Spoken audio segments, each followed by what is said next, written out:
Here are the strengths of the conscientious leader. They're system builders. They're naturally attracted to system, process, structure. They like knowing that things are systemized and done well and properly. They complete tasks. They get them done right. They get them done on time, usually. They're logical. They're thorough. They're unemotional. And they build detailed plans. So they've got a lot of strengths. Now let's look over at the wheel at their quadrant in that top right blue section. Well, they're conscientious. They are detailed. They're the detail people. They're organized. They're analytical. They're thorough.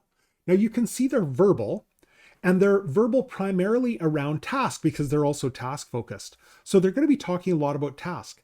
They spot deficiencies first. They're natural quality control people. So they see what's wrong and they want to correct it so that it doesn't embarrass the organization.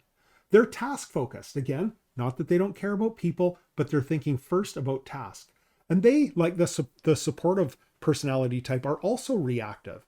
So they would prefer the work to come to them so that they can complete it properly and thoroughly. Think of your accountant. Think of an engineer. You give them the work, they do it thoroughly, accurately, precisely, and well. So they've got a lot of strengths.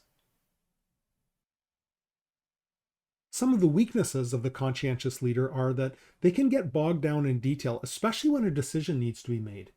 Because there's always another study, there's always another product review, there's always more information that you could review so that you can make that perfect decision, because the conscientious leader wants to get it right. They care deeply about that.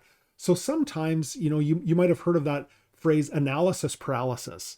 And that can affect the conscientious, where they just want to get in a little bit more information so that they can make a right decision.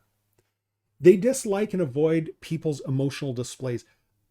Emotions are hard for a conscientious person because they're illogical, they're irrational, they're up and down. Excel and spreadsheets are illogical, process-oriented, and predictable. People's emotions are not. So they can feel bowled over by huge displays of emotion, and they can just shake their heads and think, this is so dumb. Why is this person acting in this way? And sometimes they just want to avoid it because it really bothers them. They can get caught in doing too much planning and not taking enough action. And they can have a hard time delegating because who's going to do it as well as they can? Probably no one. They are going to get it done really well. So delegation can be hard for them because they just think, man, I'm going to give it to you and you're going to do a worse job. I'll just do it myself.